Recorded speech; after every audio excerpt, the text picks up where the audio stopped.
All right, welcome everybody. We're so excited to have you join us here today. I'm going to go through a little bit of some housekeeping and an overview of who we are and what we're doing today, and I'll pass it on to Patrick.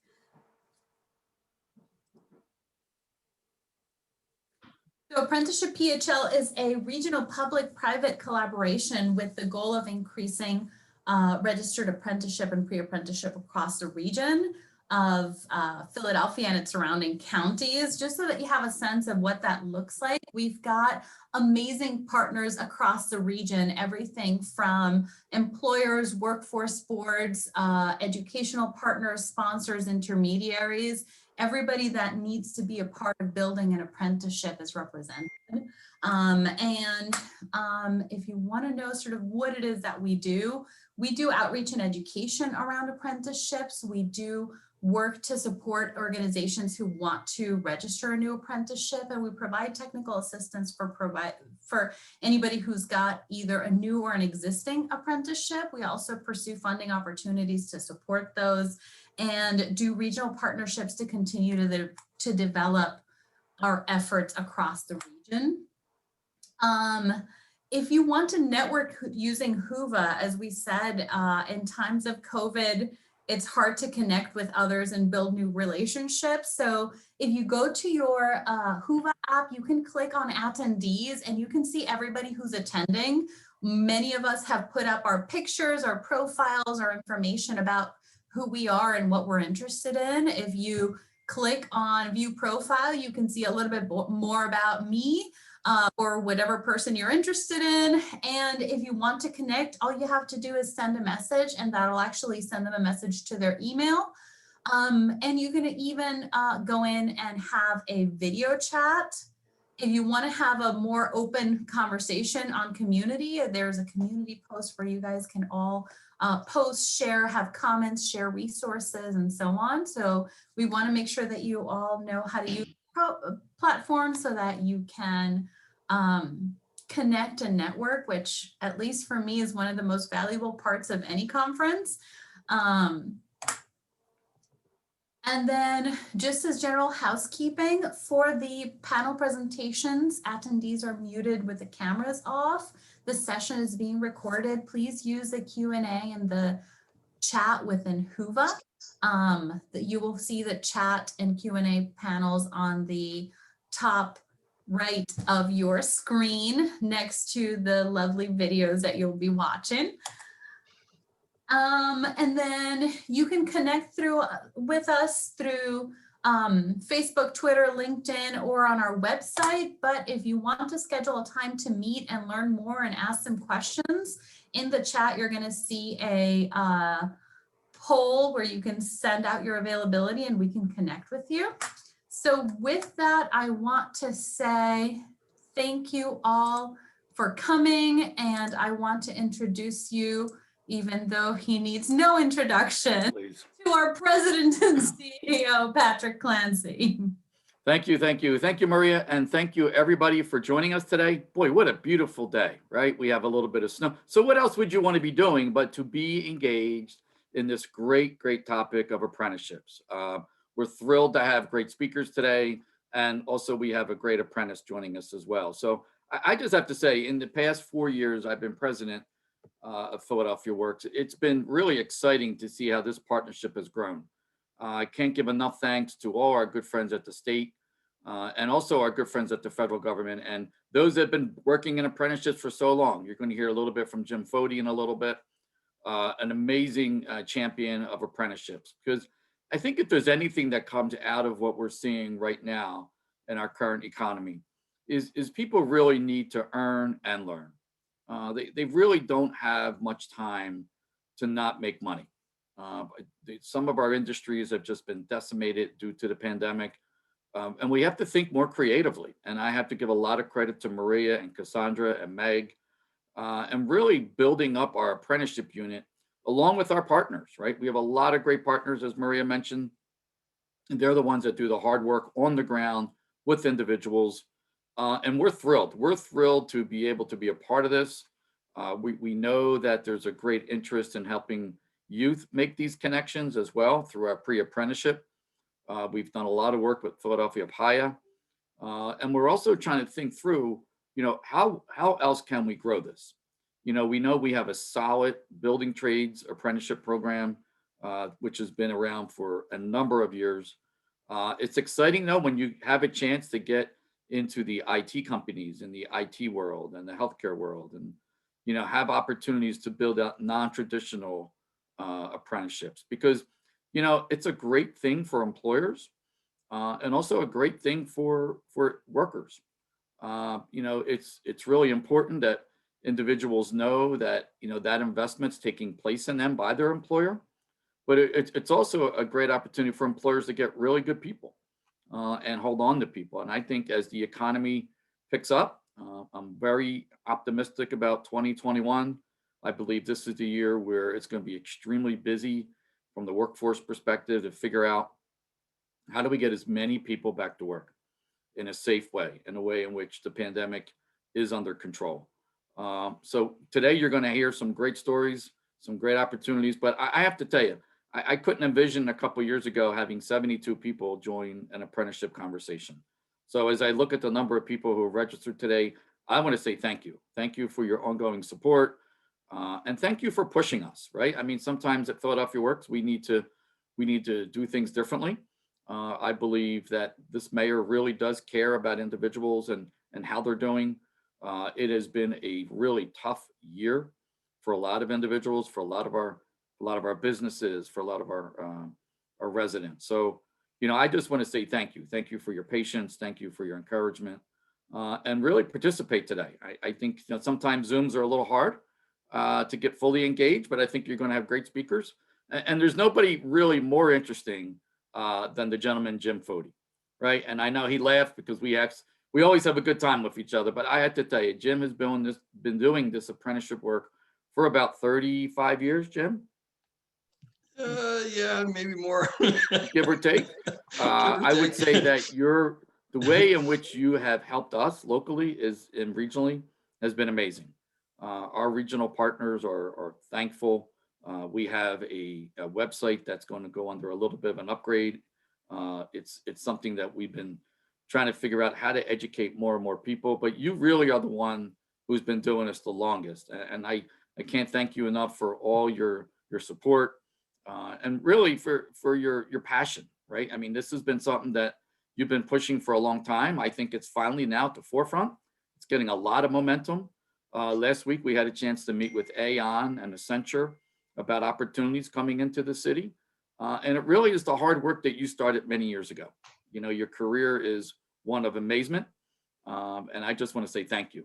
So with that, I'll hand it off to you. And hopefully you can now just keep continuing to wow the audience as you normally do, buddy. And it's great to have you. And also, Taylor, thank you very much. Also, I know you'll be introduced in a little bit. Thank you for zooming in from Washington. It's always great to see experts in our field. So thank you very much. Have a great conference. I'm now going to mute myself, which for some years I know is probably not, you probably are not used to that, but that's all good, right, Jim? We both can't talk together, so I'll just let you go now. You got it, Patrick. And thanks so much for the very kind words. And Sure. And it's been a pleasure, working with the folks in Philadelphia, particularly with the Workforce Board. Philly Works has been a tremendous partner. So, and I want to say, welcome to everyone out there. We've got a good number of participants in Philadelphia area and beyond. And I see registrants from all over the country. We're in the midst, if you can't see, it's probably white around. It's a monster snowstorm here. It looks like there's probably about 8 or 10 inches of snow already on the ground. So, but it makes it exciting. But if my kids kind of walk in here in the snowstorm, just be prepared. I want to welcome all of you to Apprenticeships to Promote Economic Recovery, Equity, and Growth. And a special note of thanks to all the apprenticeship sponsors and organizers who helped to get this event in motion. And it's been for Apprenticeship PHL is a metropolitan area apprenticeship development strategy. There are very few places in the country attempting this kind of an apprenticeship promotion strategy. So, I mean, just really a handful. So we have an opportunity here to be a model for not only for Philadelphia, but for the country. And I can't think of a small group of very dedicated folks such as we have with this Apprenticeship PHL. So thank you all of us for joining us and for finding ways to make this happen. To some extent, this convening and this thing follow up on us from a summer convening that we had on trying to get more underrepresented youth populations and women and people of color and other populations into apprenticeship. We have to make the system work for all who are interested. If there was ever a good time to promote apprenticeship in the United States, that time is now. It's the right moment. Apprenticeship is a life-changing event. It's not short-term training. And in times of COVID and events that are taken on that are way beyond our control and challenging all of us, wreaking havoc, as Patrick was talking about, on many jobs, many people's lives, many families, many industries, while at the same time offering some growth in other industries. It's challenging us and changing our work lives in ways that we could barely imagine a year ago. And when these things happen, we need a new strategy. And a strategy like apprenticeships, which is a long-term strategy at the future. Apprenticeship changed my life as it has so many others. Now, we were joking around before the meeting about this Hoover, and when I got on it, I realized I saw there's a picture of me next to Old Faithful. And it just made me think a little bit. And I said, apprenticeship is Old Faithful when it comes to teaching young people how to make a living. It's Old Faithful when it comes to feeding our human appetite to learn in a hands-on, an active way. It's Old Faithful in passing down skills from one generation to another, in building mentoring relationships that sometimes last lifetimes, and passing down work ethic, encouraging innovation, skills mastery, building expertise, how people live, earn a living, and grow their careers. And now, we've been adding college credits, new industries and occupations. So there is a tremendous amount of opportunity going on in apprenticeship right now. I feel like we are at the dawn of a new age of apprenticeships in the US. All the roads are leading there. Our designee for Secretary of Labor, Marty Walsh, is extremely knowledgeable. He came out of the building trades and knows apprenticeship firsthand. We also have our new Assistant Secretary for Employment Training designee. It hasn't been confirmed, but this person is extremely knowledgeable and a huge proponent of apprenticeship. She spent much of her time in one of the world's leading apprenticeship countries. So also there's national apprenticeship legislation afoot in our nation's capital. And so while other workforce legislation like workforce development gets updated every generation or so, we've been still operating under the National Apprenticeship Act of 1937. So now the opportunity is ripe. Now, of course, the legislation that's out there, I believe it can be improved. And it's in all of our interest to get this legislation right. But still, even in its current form, there are significant investments in apprenticeship.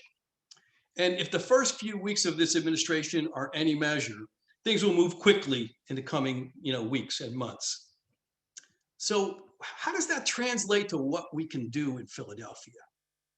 Now, I've always been a proponent of things start with business and education partnerships at all levels and taking a career pathways approach that strings from youth to skilled worker status and beyond. How does that translate into action? How do we organize ourselves in Philadelphia, or in the metropolitan area, to be a model, a growth model for the country, to promote, as we said, economic recovery, equity, and growth? Now, these are questions that we hope to explore over the next few weeks. But for one thing, as Patrick alluded to, apprenticeships in professional and managerial occupations, laboratory occupations, science, information technology, cybersecurity, engineering. We have good models of these in the Philadelphia area. Now, we have excellent speakers today that can relate to how these new age apprenticeships and youth apprenticeships can help transform our future. For example, Philadelphia has the longest running IT apprenticeship program in the country, the Urban Technology Project. We have other great models to speak of in biotech, such as the Wistar Institute, or healthcare with the 1199C training fund, manufacturing, the shipyard, and so much more.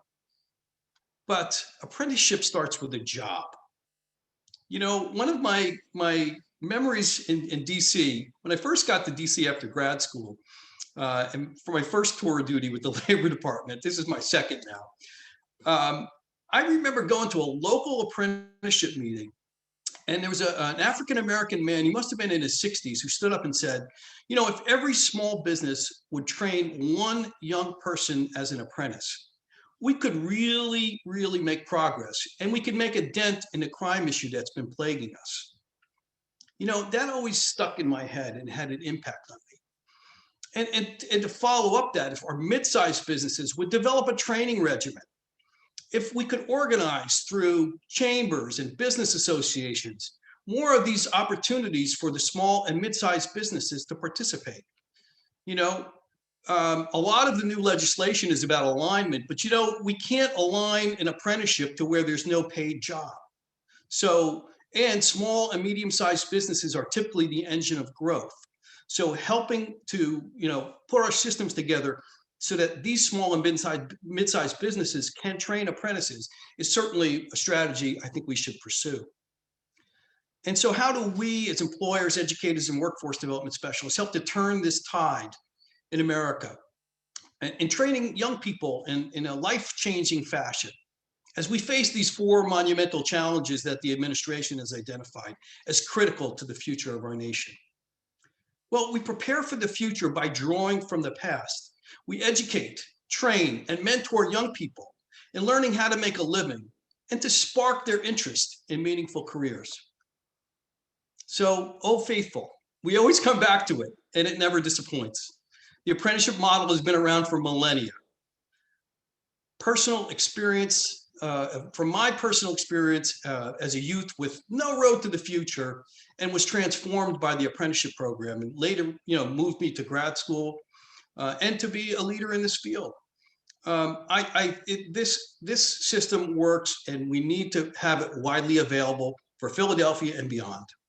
Now, today, we have some excellent speakers here. And I am honored to introduce two guests, Taylor White and Keana Bryant. Now, Taylor is the National Director of the Partnership to Advance Youth Apprenticeship at New America. She's a Senior Policy Advisor for K-12 Education and Workforce with their Center on Education and Labor. Now, anybody who knows anything about youth apprenticeship knows that PAYA is really, you know, took the lead. They were promoting youth apprenticeship before the Labor Department was in the last few years, and they gave out grants and have a good amount of experience for, you know, to share with us. Now, Taylor has a tremendous amount of experience herself, both domestically and internationally. You know, with the Carnegie Foundation, also with the Australian Department of Education and Training, working on education policy and research at the embassy. She also taught high school in Oslo, Norway, as a Fulbright scholar. You know, I know from my time in Germany as a Bosch fellow, that international experience, you know, for what folks do in high school and the transition into work is really important. So we're honored to have Taylor here, and of course, Keana Bryant is a Philadelphia's own, who began her IT career as an apprentice in a Philadelphia school district, where she worked for 8 years in many different occupations, and on to college. So it rings familiar in my head, except I wasn't working in the most forward-thinking of trades, but where she majored in networking and communication management and has a bachelor's degree. And she also joined, now she's a federal employee working on information assurance and cybersecurity. So we welcome her, and we welcome the team, and Taylor and Keana, the show is yours.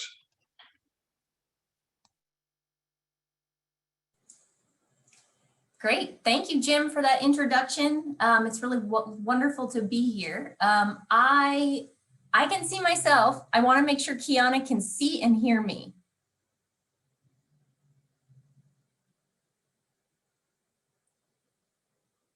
Or at least hear me. There you are. Wonderful. So I think you're still muted, Keana, but we can now see you.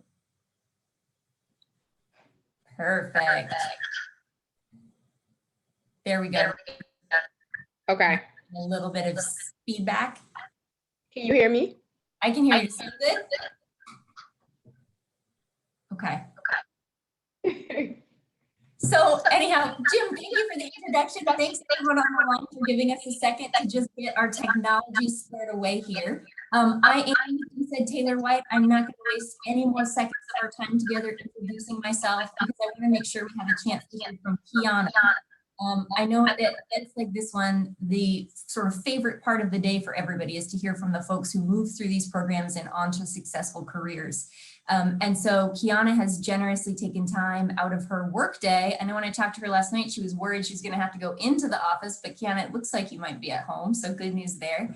But I want to just at the outset, thank Keana for making time to share her story with us. And thank everyone on the line for taking time out to learn about how apprenticeship programs can support all sorts of learners entering new and different career paths. And so Keana has a really interesting story about getting started with apprenticeship and the many things she's done since then. So I'm going to cut myself off. And Keana, could you tell us a little bit about what you're doing right now, where you're working, what your day-to-day looks like, and then we can talk a little bit about how you got there.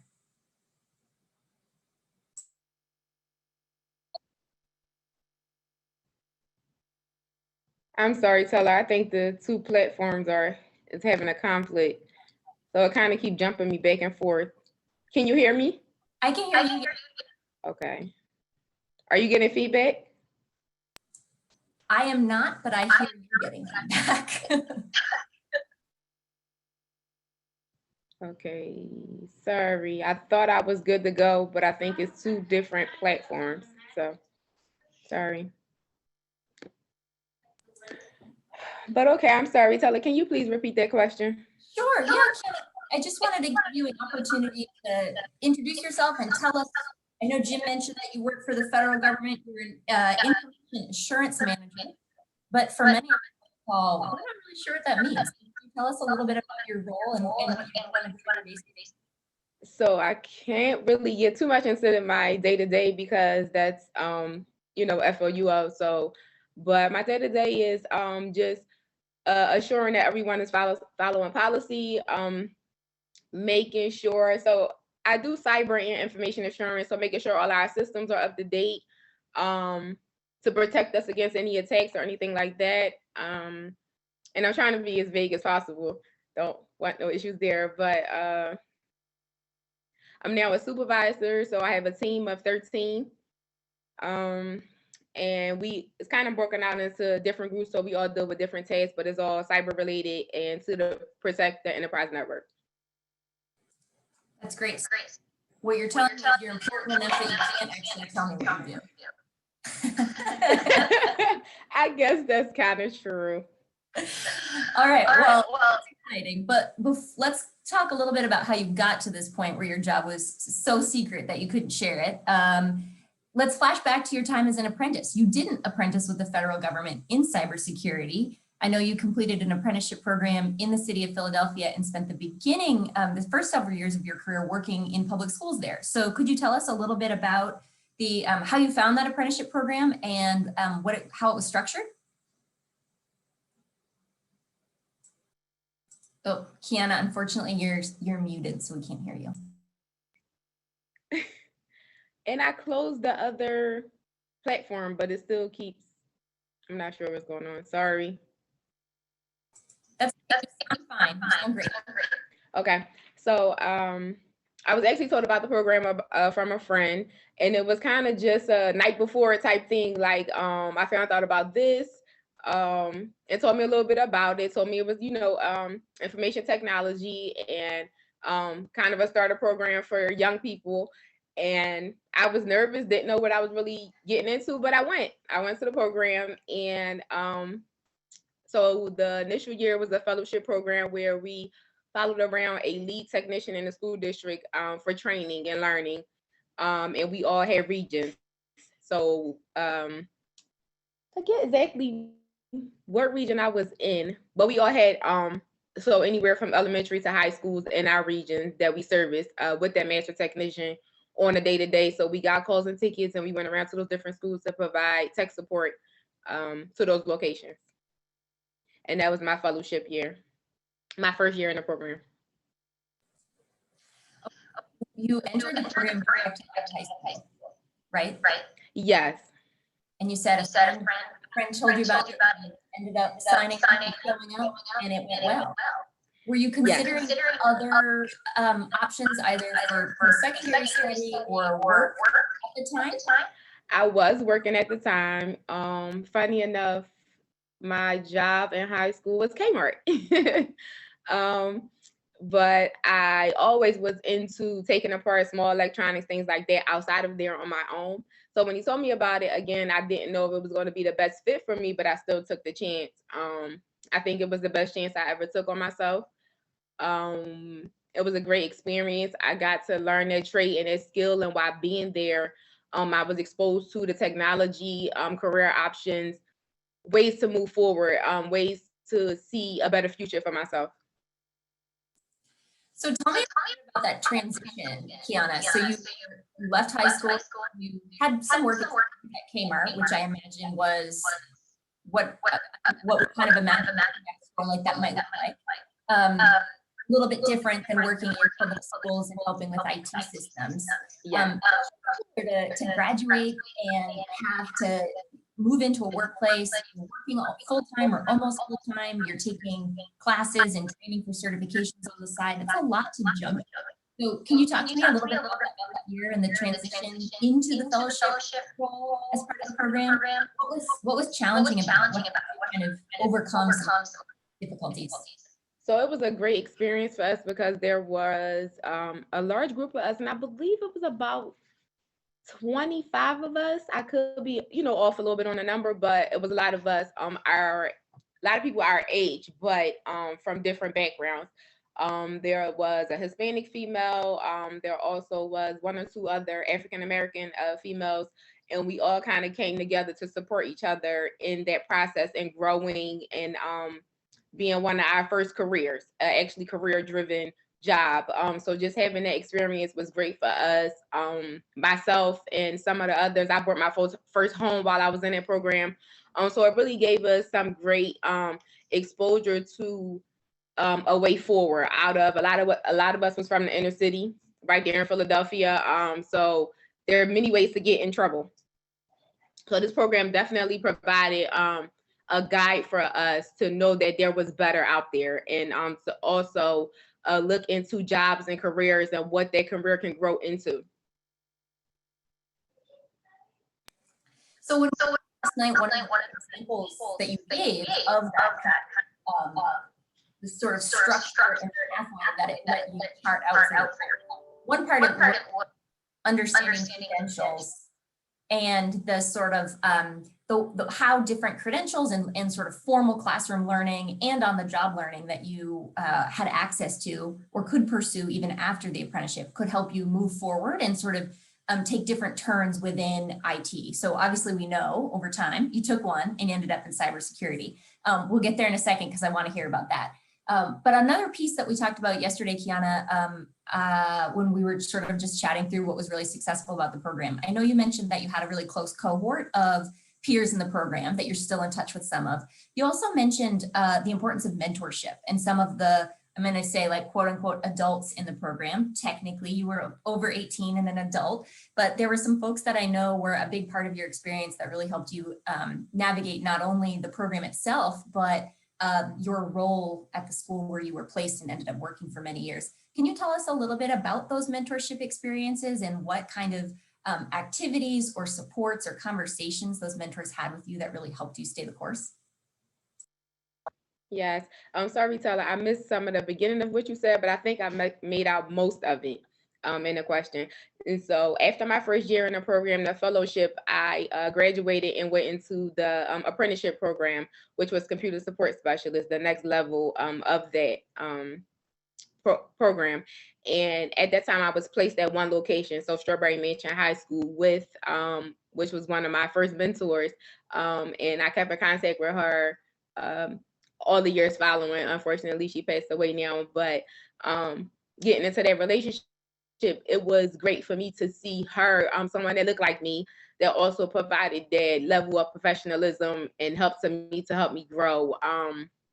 Because she definitely didn't like play any games with me. Like, you know, she gave it to me straight all the time. And it's like, she like, you know what I'm saying? You're becoming an adult now. These are the things you're going to have to understand. These are the things that you're going to have to fight. These are the things you're going to have to do. But it also was a very loving, professional relationship. And it really allowed me to grow and see, again, that representation and then the level that my career can go to. Yeah, I think oh, I'm going to have you, yeah, there you go.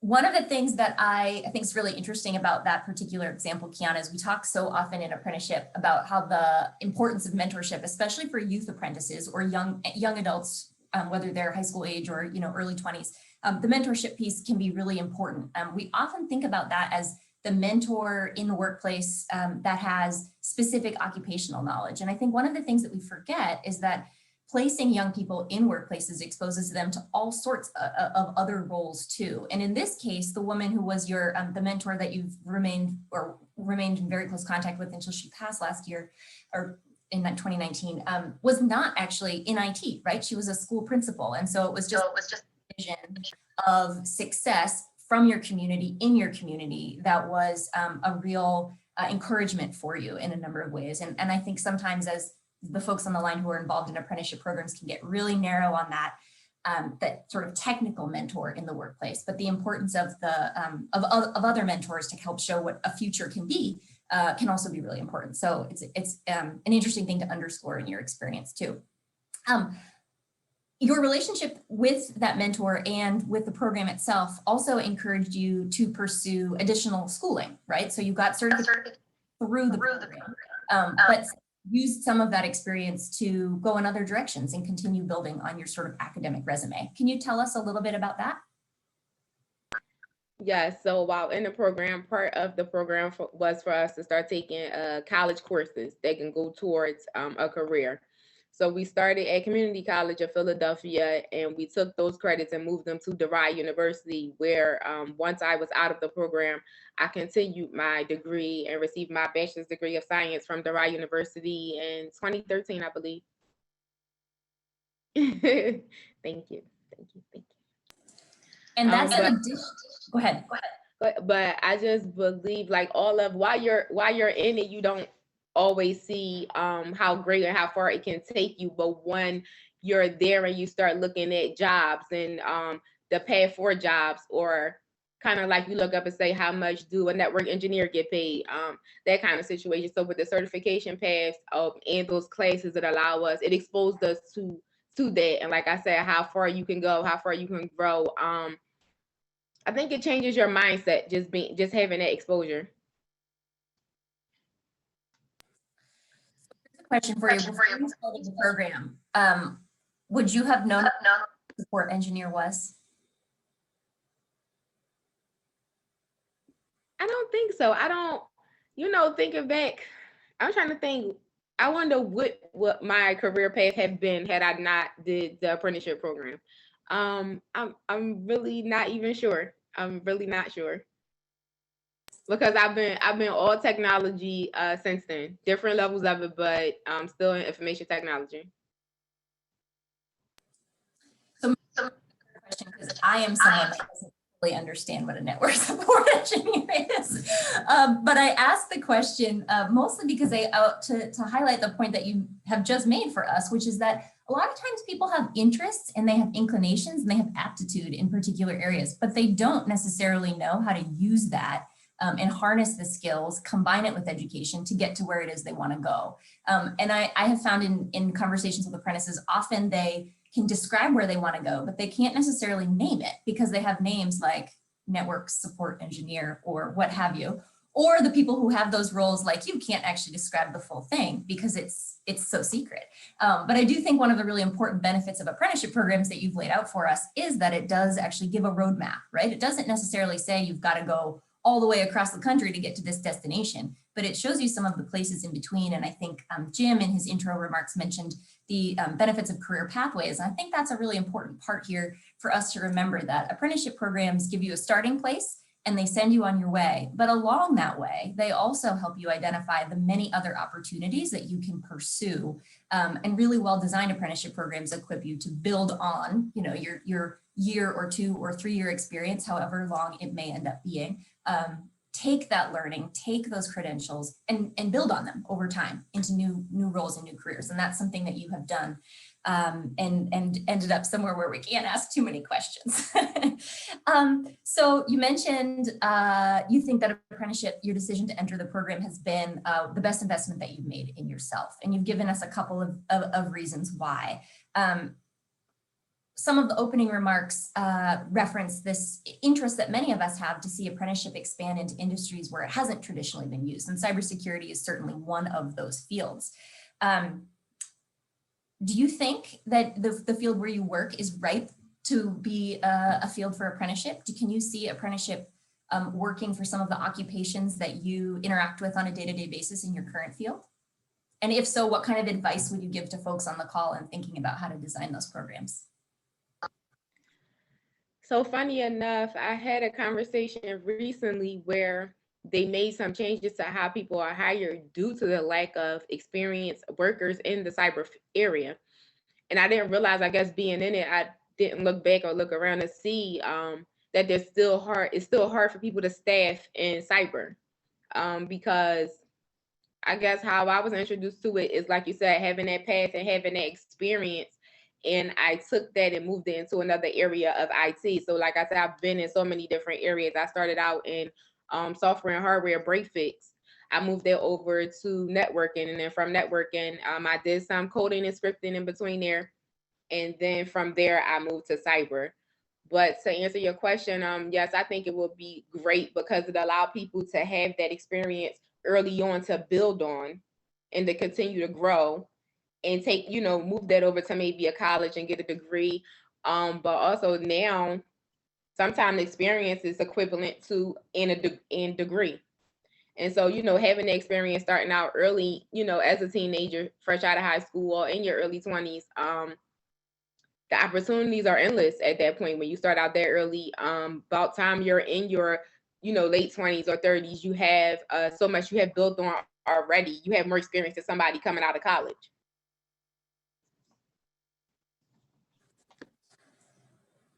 Yeah, I think it's a good point, and you've highlighted something I think is really interesting about your career and probably a lot of folks who enter your field.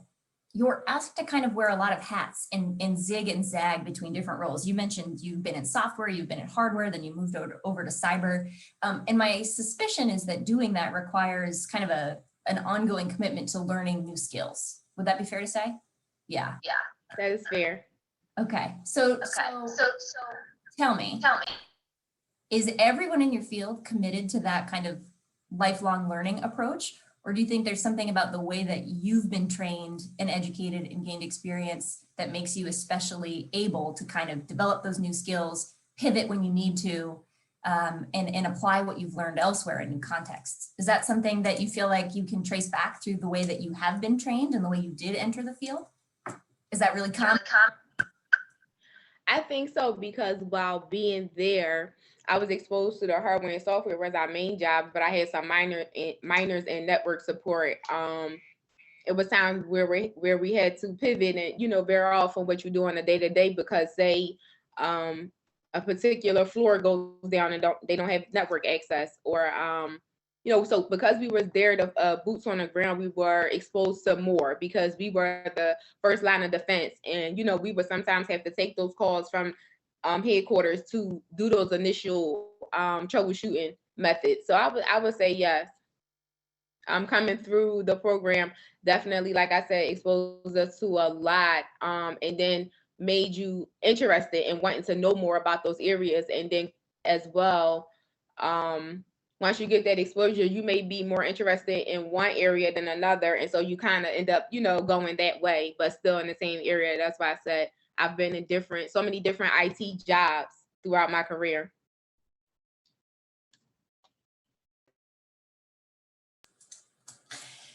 So do you have staff that you wish had more work experience before they ended up on your team? Yeah, so funny enough, that again goes back to the apprenticeship being in the IT field, because not IT, I'm sorry, cyber security field, because a lot of people want to get into the field and try to find their foot in by any means. And so if they start in an apprenticeship program early on, fresh out of high school, you know, early 20s or however someone gets into it, they have that to build on. So by the time they get to me on my team, they have, you know, that background, that experience, and at least somewhere to start from or some understanding, and not coming in and needing complete training from start to finish, but you know some of the in between. So I think this just a great opportunity to build on, and once you have an understanding of how it works, you can always go in different directions.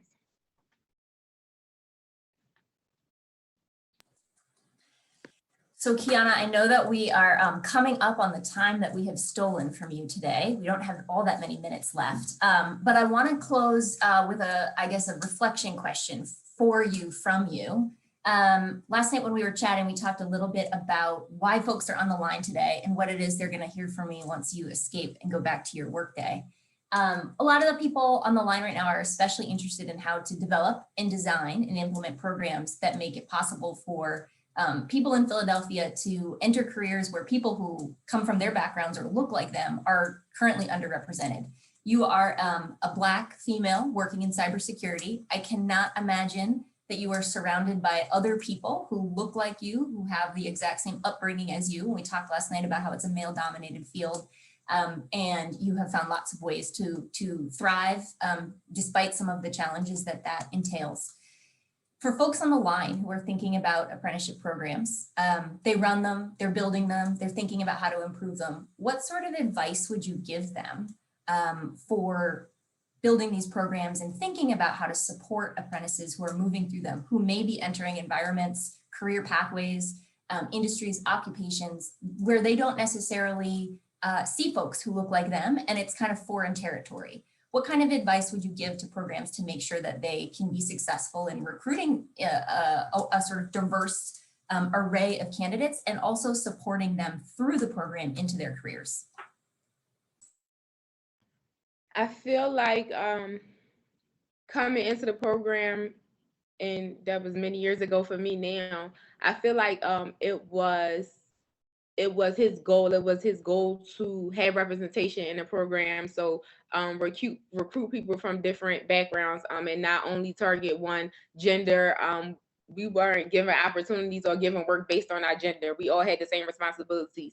And so moving forward, it helped me in my career now. And I didn't even realize until, you know, later on in life, how much of a mentor I was to some people without even knowing it. So I've had people approach me recently and tell me, you know, I wish to, you know, be in your position one day, or, you know, I look up to you, or things, you know, things of that nature. And I was kind of like, you know, wow, like, you know, blown back by it. But I guess when you're looking for that representation in your field, you know, to see myself as a supervisor now, people want to know the path I took, and, you know, how did I get there?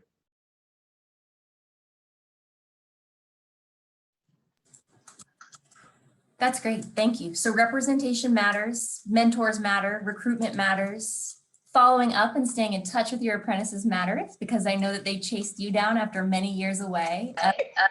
We'll take a second to recognize, you said, Keana, he was very intentional about recruiting. I think he is on the line right now. I was scrolling through participants, so we'll take a second to just recognize Edison. I know he's amongst friends here and needs no introduction. And maybe isn't necessarily looking for the applause, but we'll give him a little bit of an applause here and recognize all the work that goes into creating these programs, and really creating the opportunity that allows someone like Keana and the great friends and colleagues that she made through the program to get that experience, to get that exposure, to develop those mentors, to get a head start on a degree, and really move ahead in a career to the point where she can't even tell us about it. So kudos to you for that. Keana, before we let you go, is there any questions that we're not asking about apprenticeship that we should be asking? Any last bits of advice or feedback for the folks on the line who are trying to develop, design, and implement successful apprenticeship programs? I know one of the things, and like I don't have much off the top of my head, but I know one of the things that make people uncomfortable when trying to learn something is when someone make them feel inadequate, kind of like if you don't know, you know what I'm saying? You make somebody, feel, I guess, small in that way. And also young minds are ready to be molded, but sometimes they have to be done in a certain way, depending on, the person background, things of that nature. Sometimes it takes a little more work, depending on what age the apprenticeship is starting at. If you're talking about older adults, then that's a little different. Myself, we started fairly early. We were out of high school, but I think just if you have that patience and put in the work, you'll see that your work can pay off. And honestly, just for a business or a company, depending on when they start that can actually be they workers, the person working for them that they molded and built that now work for their company. So I feel like it's an investment into the company's or the person's future. Thank you. And I later will share with these people on the line listening to us some specific strategies on both of those points, Keana. So you've inadvertently, without knowing it, set me up very nicely for later on. So thank you for that. We do have one question that came in from someone in the audience that I want to give you a chance to respond to. The question is whether alumni of the program helped in recruiting you and the next group of apprentices. I think you told me you were really early, you were one of the earliest classes of the program, so that may not have been possible, but what do you think? Were any alums involved in recruitment? We were always involved in recruitment, but I was the first class of the Urban Tech Project. But we were definitely involved in recruitment. Some of our younger siblings, some of our family members, sometimes friends came through the program. If I thought it was somebody that would be a good fit, somebody that was into technology or interested in it, then I would say, why don't you, take a look at this program, or at least speak to, the administration of the program. Like I said, myself, it's been a really long time for me, almost 20 years since I've been out of that program. So I can't remember everybody that's been through, because it's been so many classes since then. But we definitely help recruit, especially from some of our backgrounds in the areas that we were from. In addition to that, just speaking to some of the new classes when they came in and, telling them what it was all about and helping to try to guide them, because we know how scared we was when we started out in the program. That's great. Thank you. That's really helpful. And I think it's one of the many strategies that folks have been employing to try to figure out how to increase some of that representation and build trust in these programs. So recruiting, having apprentices recruit is certainly a fruitful strategy for many. Whether you know it or not, this wasn't exactly a recruitment event, but I think this is proof that the program continues to make good use of its impressive alums to help spread the word and help folks learn a little bit about what it takes to build these programs and ensure that they are successful for all sorts of students, sending them into all sorts of career trajectories. So Keana, I want to say on behalf of everyone on the line, thank you very much for making time to share with us today. Congratulations to you on what has been a rapid rise up the ranks in the federal government. Really exciting to see. And though we don't really know what it is you're up to, I can say, I feel like my info is in good hands. So thank you for that. I don't know if you are now staying on with us or how this works, but I'm going to guess that they're going to make your face disappear from my screen in just a second when we're over. But we'll take just one moment. I'm going to clap. I think folks probably have their cameras off and are going to think this looks crazy, but I will pretend like we're in person and give Keana a round of applause. So thank you for that. We've got some folks here.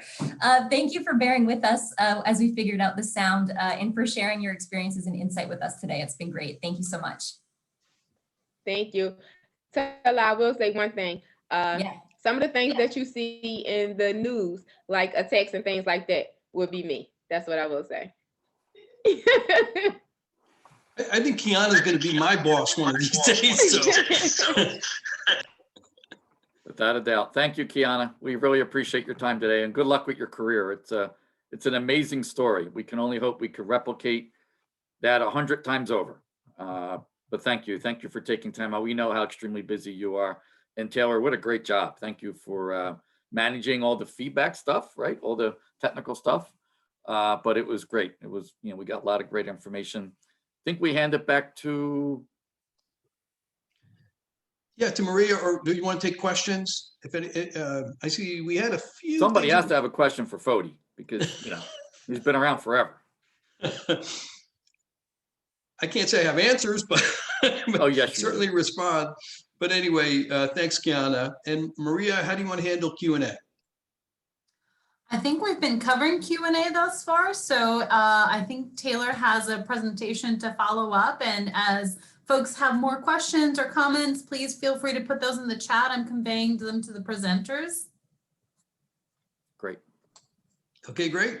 All right, thank you. More of me, sorry for everybody. Okay, so let's see here. I'm gonna do my very best. After 11 months of this, I still can't quite figure out all my screens, but give me 1 sec. I'm gonna share here.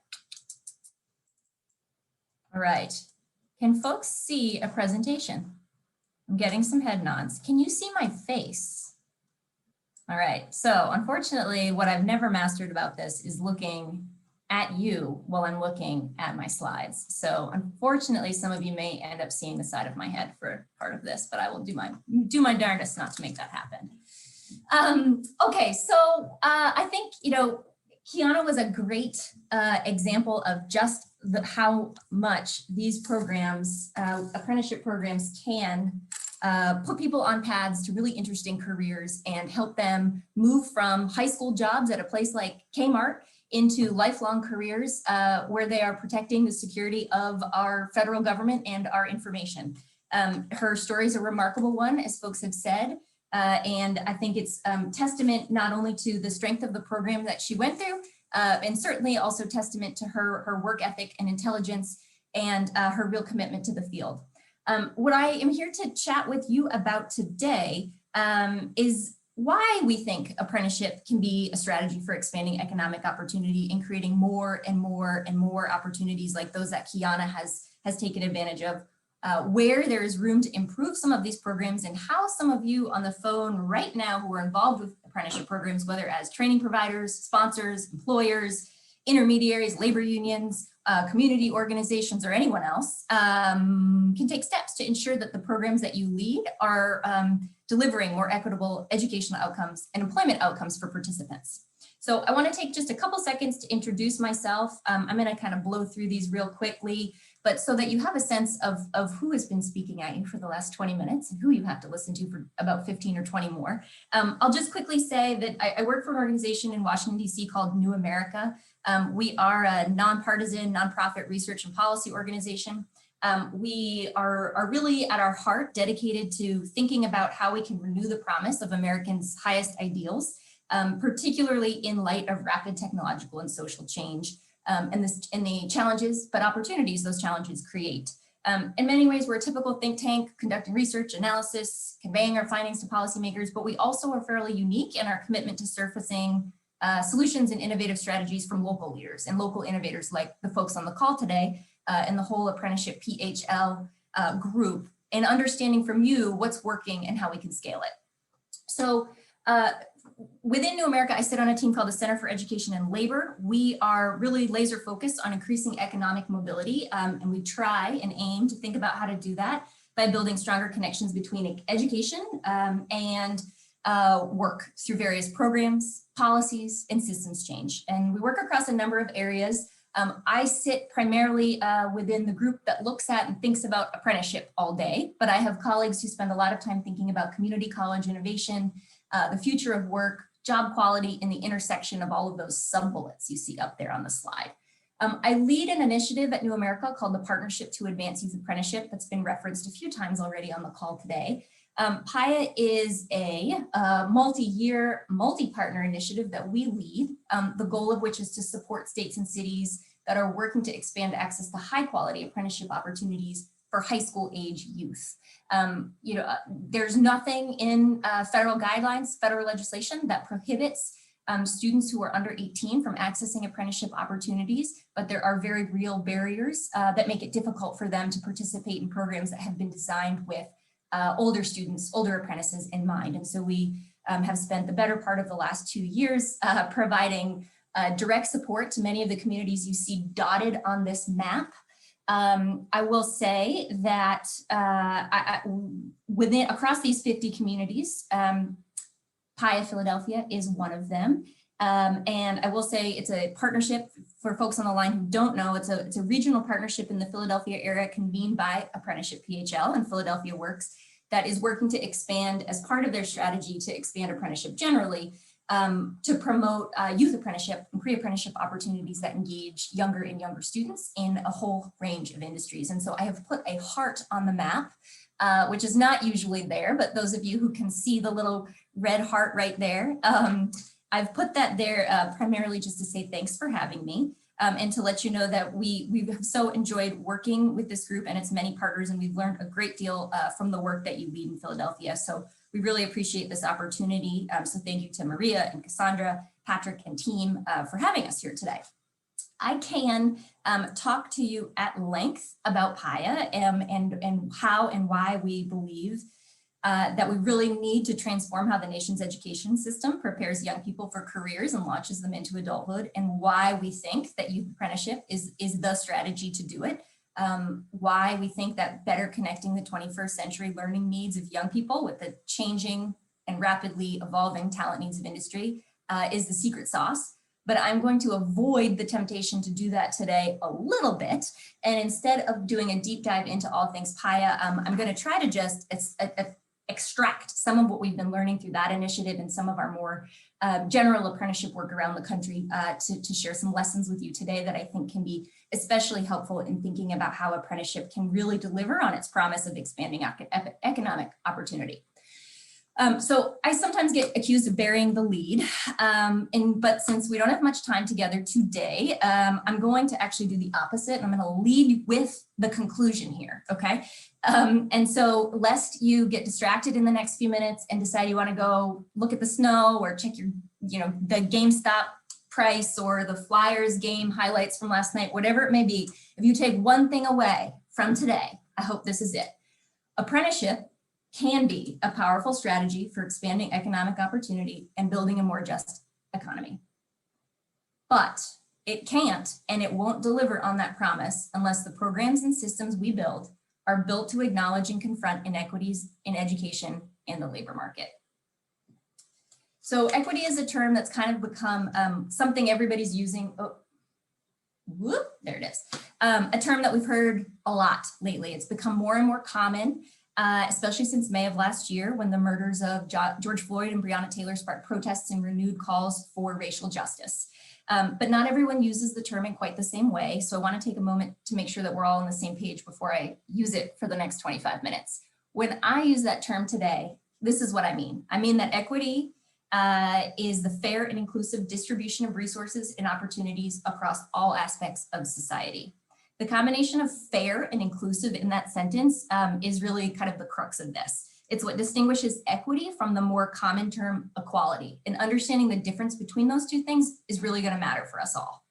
To fairly include everyone in something means intentionally giving more to those who have less and actively removing barriers for their inclusion in that opportunity.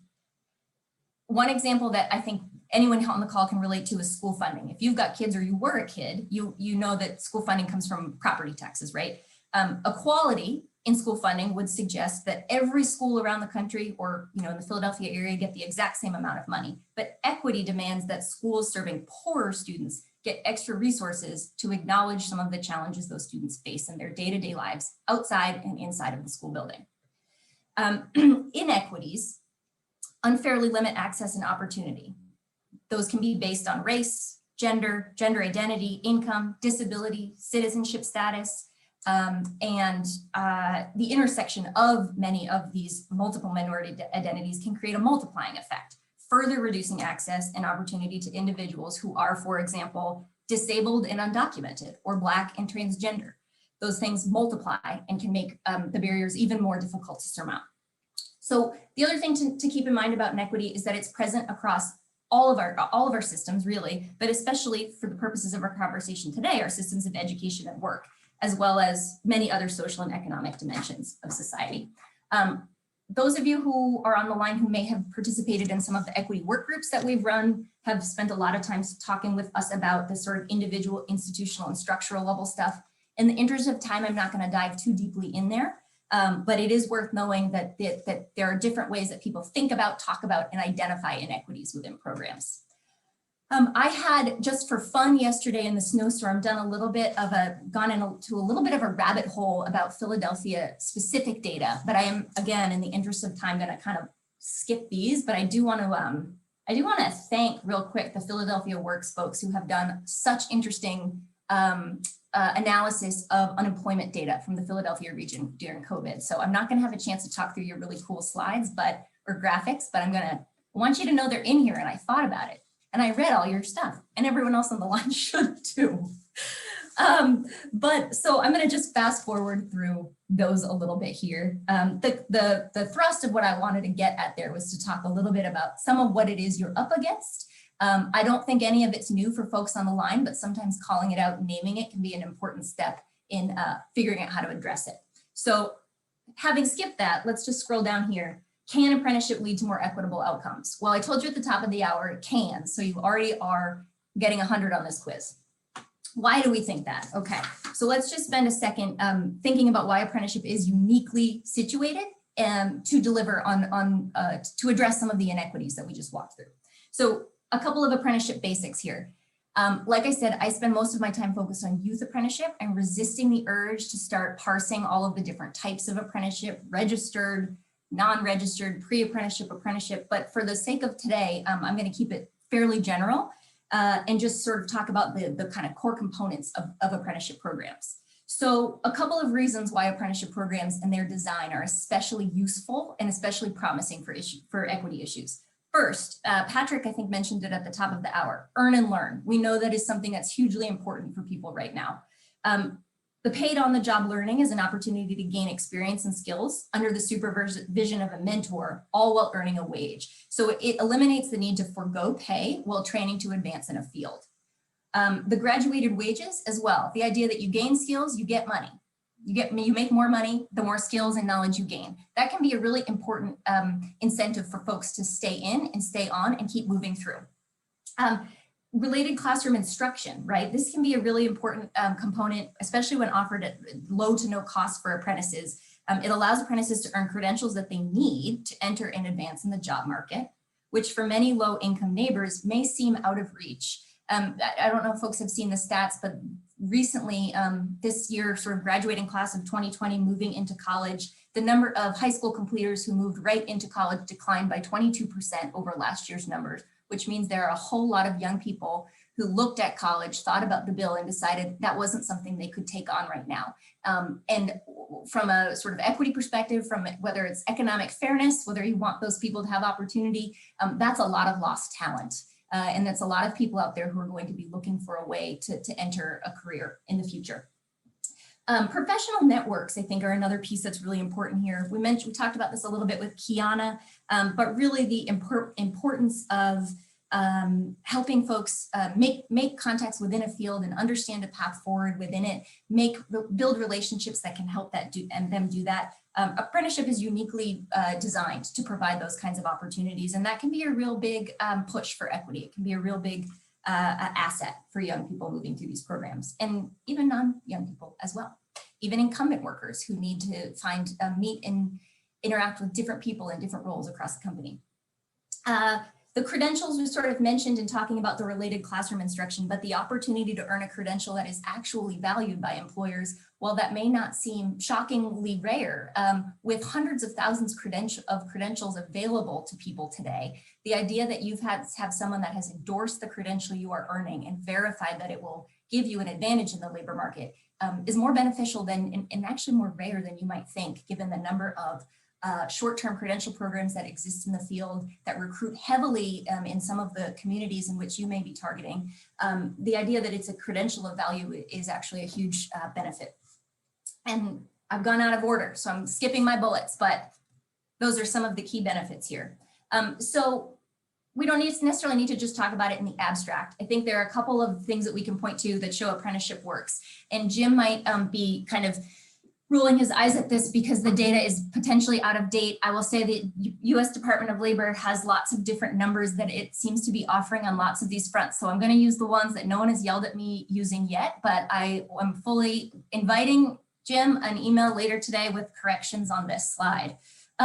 So a couple of big highlights here. 91% of apprentices retain employment after the program ends. That is certainly higher than the number of graduates from my bachelor's degree program who had a job within 6 months of graduation.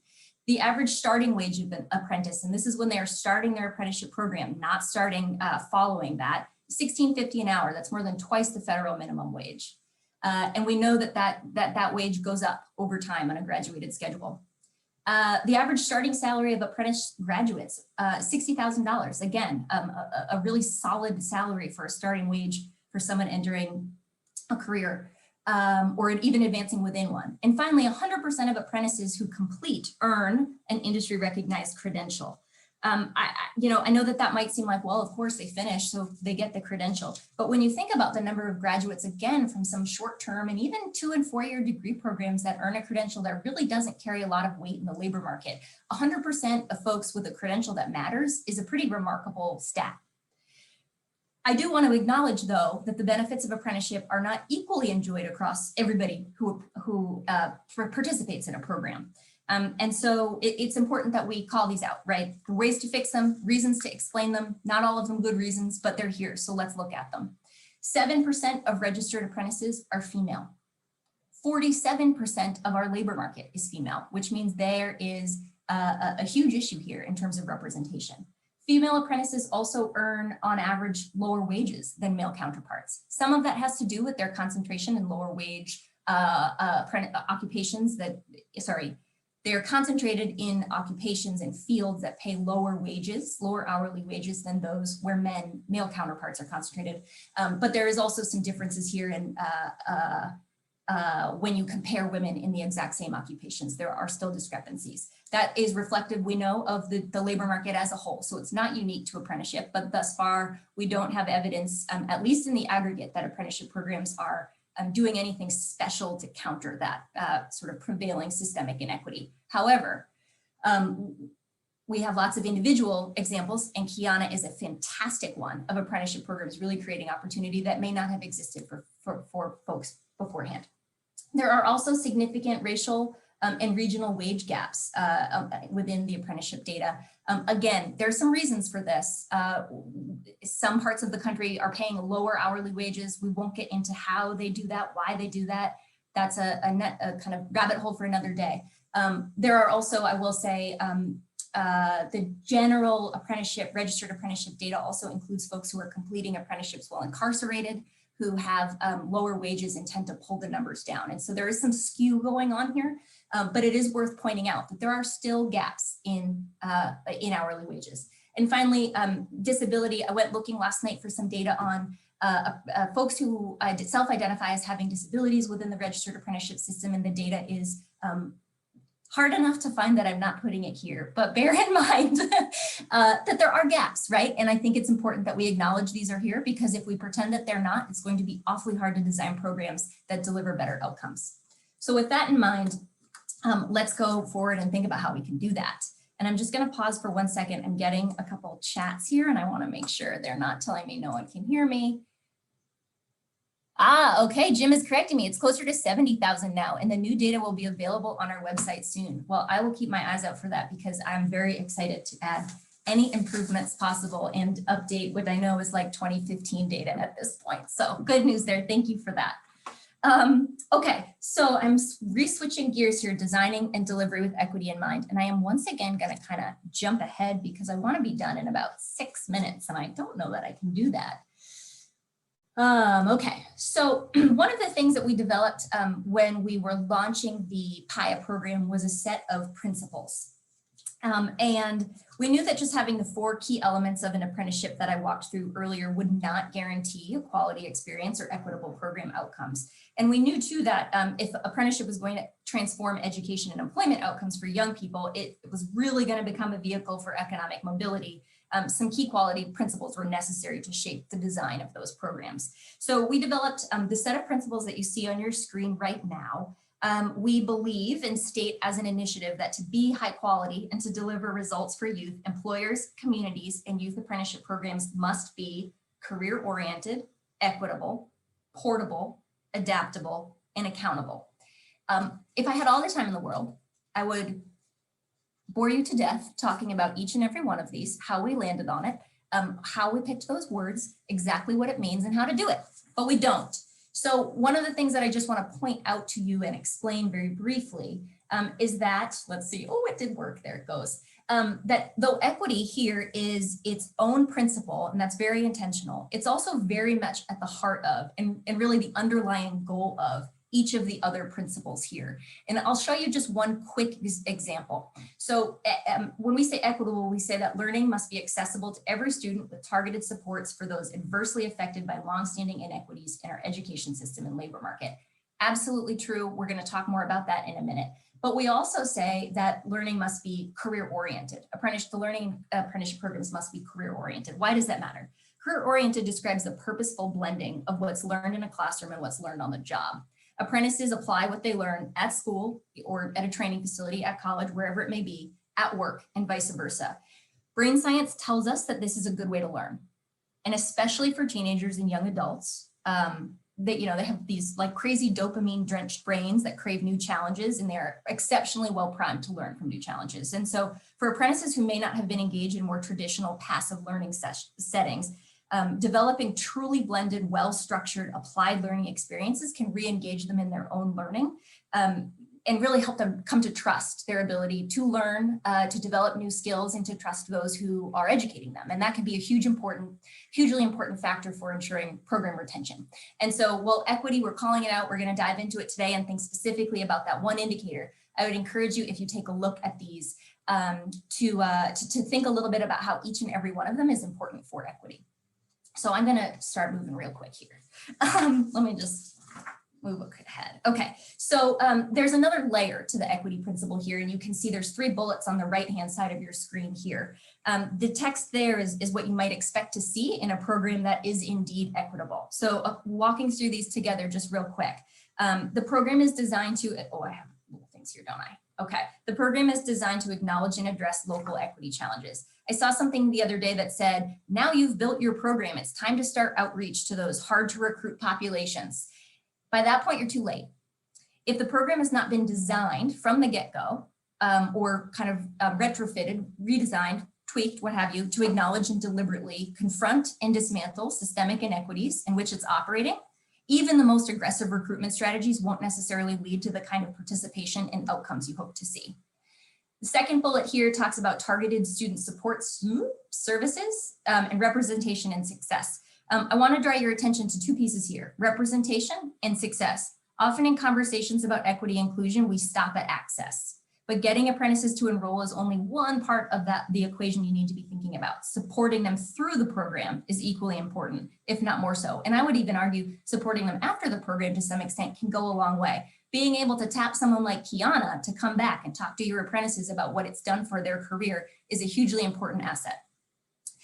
Success begets success, right? We know this. So it's part of why program design is so important. If you proactively identify and address challenges apprentices commonly face, say, for example, transportation, and you build supports to address them, you can head off issues that make completion difficult and build a critical mass of alumni who can come back and recruit.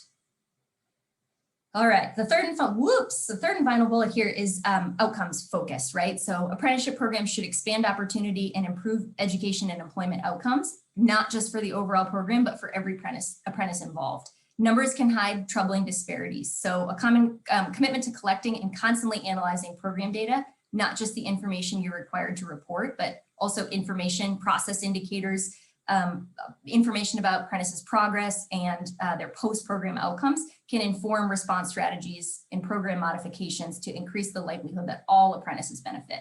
And when all apprentices benefit, typically employers' ROI is greater too, which makes it a lot easier to recruit and get them on board. So I had planned to spend the next couple of minutes really doing a deep dive into a couple of features that we talk about frequently and some strategies that folks can use when they're thinking about designing a program, how to expand access, how to develop a sense of belonging within a program, and what continuous improvement can look like. I promised I would leave time for questions, which means I have about 2 minutes left. And I want to make sure that other folks on the line have a chance to answer questions as well. So I'm just going to read kind of the headlines from each of these and jump ahead to takeaways, okay? But I will be sharing the deck, and I'm happy to answer questions and go back to slides during Q&A if that makes sense for folks. So now that I've used 45 seconds of my 2 minutes, prioritize equity in program design and development. It's really important to start the process by identifying and understanding the barriers to the sort of equity goals that you may have. There's a lot of ways that you can do this. Looking at labor market data, really diving deep into do some root cause analysis. But I would say the number one thing is to engage your target communities in the design. Just ask them. They can be a hugely important a source of data for you. I would also say just a high level or sort of important piece of advice here is to be thinking about setting a shared definition for equity across your partners and understanding each of the partners' role within it. One of the biggest challenges we hear from folks in the youth apprenticeship space is that they have set really ambitious equity goals for the program and they have not conveyed those to employers. And then they are frustrated often when they're trying to work with employers to support particular students and they don't have a shared sense of what their kind of commitment to the student might be and what the kind of, how they can each play a role in ensuring that student success. So getting folks on board early, setting goals, adopting a shared definition, and making sure that each partner kind of knows how they fit within that definition can be hugely important. Okay, real quick here, let's see. Addressing barriers to participation and success. Again, thinking about access as more than just getting folks knocking on the door, right? We've got to get them in, we've got to get them through. Strategic recruiting partners can play a role. Keana mentioned this, she has played a role. Representation matters. This was underscored by Keana's comments. I would also encourage folks to think about language and technology fluency. We've seen huge gaps in digital access exposed over the last several months. If your application is available only online, realize that you are probably only going to get people who have access. So those are the kind of things to be thinking about. Minimizing costs is also huge. And I know there are folks on the call who have far more expertise in doing that than I do. But I will just say that that's something that we hear over and over again is that the lower cost, the less it costs to participate, the more likely folks are to take a look and consider it. Pre-apprenticeship programs can be hugely beneficial in providing support for candidates who are nearly qualified but may not have all of the experience or scores or diplomas or what have you to access the program. Belonging quickly is something that is a term we don't often use in this space. But I do think in thinking about recruiting diverse candidates who may be underrepresented in your programs, thinking about how to ensure that they are welcome and are able to develop a sense of belonging within the occupation, within the industry is hugely important. I'm happy to talk through some of these in Q&A or another time. But I will just say at the outset, and this came up with a situation last week, setting clear expectations for behavior for apprentices, for supervisors, for mentors, for leadership matters. Enforcing those matters. And leading by example within and outside of an apprenticeship program at a firm can be hugely important for apprentice success. Continuous improvement is really all about looking at your data and committing to improve. I'll just read this headline here. Committing to transparency, reflection, and action can send a really important signal that the program is serious about delivering on its equity goals. Engaging all partners in the analysis and reflection of data is one way to really get honest about where your program is succeeding and where it has room to improve. And I would say nothing on this slide is more important than ensuring that you have the ability to disaggregate data. Understand how program outcomes are varying across different genders, across races, across income status, if that's something you're able to collect easier with younger students than folks over 18. But do disaggregate and do probe that data. It's one thing to have a 75% completion rate across your program. It's another thing when it's 100% for one group and 5% for another. It averages out to look okay, but you're leaving some students behind if that's the reality, apprentices rather, excuse me. And then rinse, review, repeat. Continuous improvement is continuous, and that's a big part of the equation. So just some quick takeaways now that I'm 1 minute over. Design and deliver always with equity in mind. Access matters, but it needs to be about more than just recruiting students. Having them access the full potential of the program in the program through the program matters as well. Fostering belonging to increase apprentice success can go a long way towards retaining them and making not just in the apprentice program, but in the industry after the fact. Building a culture of reflection and improvement across all partners is an important thing to commit to. Data matters, and consider multiple sources, not just outcomes data, not just what you're sticking in Rapids, program data, process data, and anecdotal data from your participants, families, and communities as well. And finally, proceed as partners. Take every opportunity you can to engage your partners in conversations about equity, and engage apprentices too in every one of the bullets above. Having the authentic voices of the communities we serve involved in the design and delivery of these programs will go a long way to ensuring that they work for the people that we need and want them to work for. And if we don't do that, we might end up back on this slide. So apprenticeship can be a powerful strategy for expanding an economic opportunity and building a more just economy, but it won't until we as a group of folks who are apprenticeship enthusiasts are building these programs to acknowledge and deliberately confront the inequities that face those apprentices we seek to enroll, support, and launch onto successful careers. So with that, I will cut myself off over as always and apologize for that, but let me stop screen sharing. Stop my share. There we go. Okay. I'm hoping that someone is working the technology that other people see. Wow, that was a lot. Woo, man, you ran right through that. Way to go, Taylor. Well, I am a Northeasterner by birth, so the speaking well above an average pace comes naturally to me. That was an impressive, a lot of great information. Thank you. I know you were trying to get it all in, and it was really helpful to have Jim as sort of your fact checker as well, right? So Jim, you can have a new role, buddy, just to make sure that, you know, we're all putting out the right information. But no, sincerely, thank you, Taylor. Yes, absolutely. I'll hand it back to Maria now, and then she will tell us what to do next. Because I think it's Q&A time. I think we have a little bit. Beautiful. Yes. So one of the questions that came up is, can you talk more about what does engaging communities in design look like?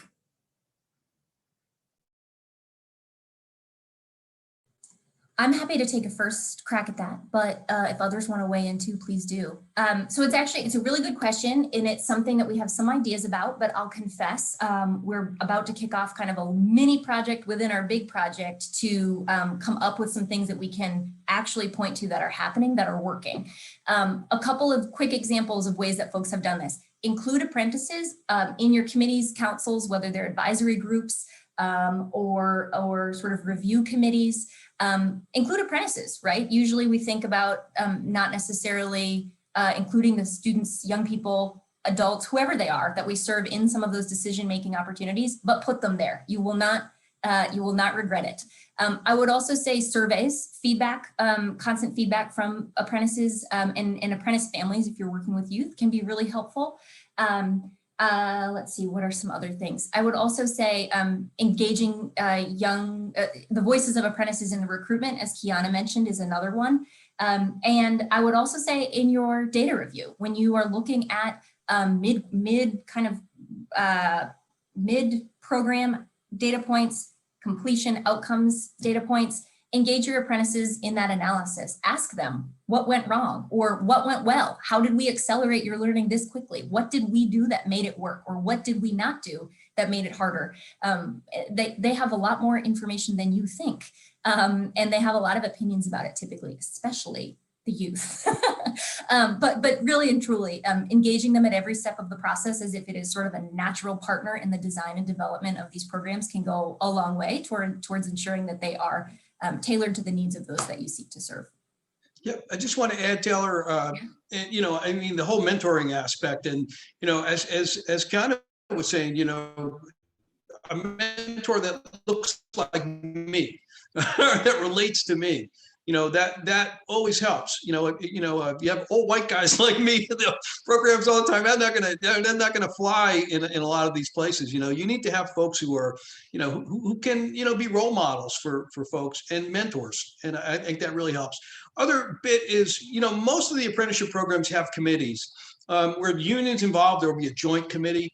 I was lucky to be the apprentice rep on my committee.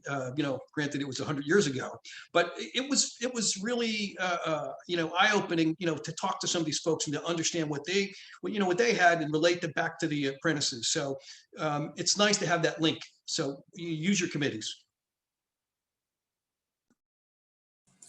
One thing I'll add to that, Jim, you just made me think of this. We anecdotally have a story of a youth apprenticeship program that had a prerequisite requirement for high school students applying for the program. And they started interviewing some of their apprentices after a year or two about it and discovered that essentially the classes that they were requiring were not actually even offered at one of the schools where they were recruiting. So the program was investing energy to recruit students who didn't even have access to the programs they would need to qualify to apply. And so that was an opportunity for them to kind of scale back and reflect on what they were requiring. Is it necessary for success? Are there other ways we can measure students' aptitude in these areas to ensure that they can access the program? Because what the program itself cannot do is insist that the school districts start offering that course. So those kinds of questions can really uncover some things that you may not even be thinking about, that you take sort of for granted with the kind of typical population that you might be enrolling.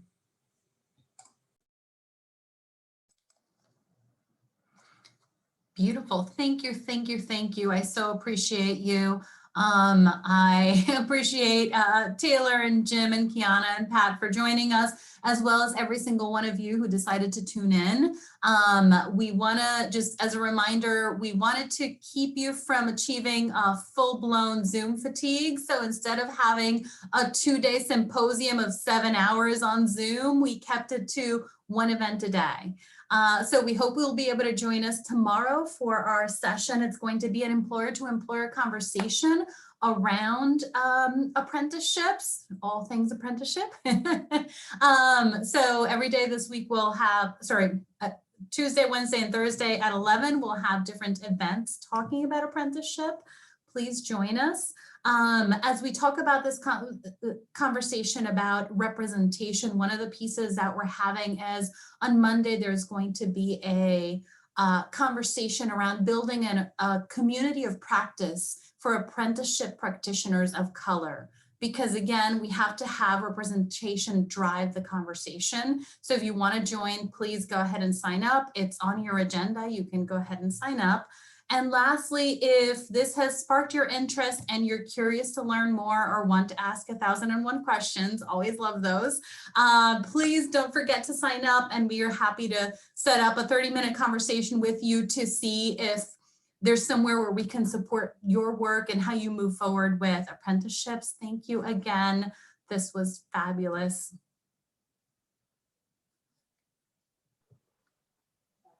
Thank you, everybody.